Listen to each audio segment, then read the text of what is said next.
Hi, my name is Kimatina. This screencast will go over some Google Jamboard back to school updates for the 2020 school year.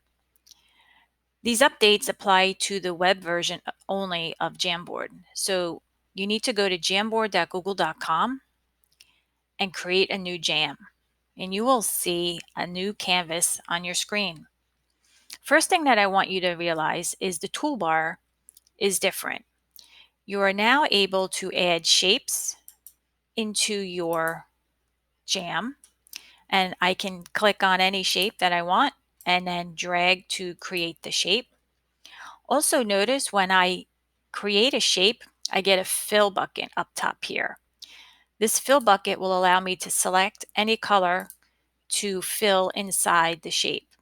I also have the ability to rotate it, and I have a 3-dot menu here that will allow me to duplicate it and or delete.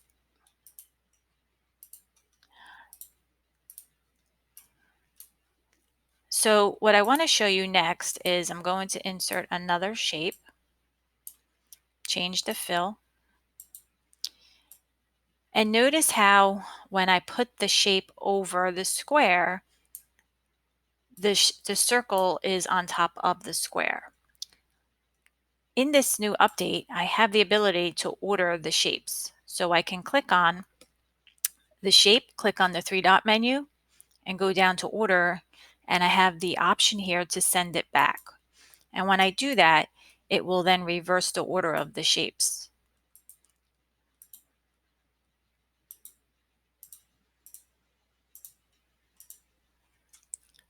I hope you found this screencast helpful.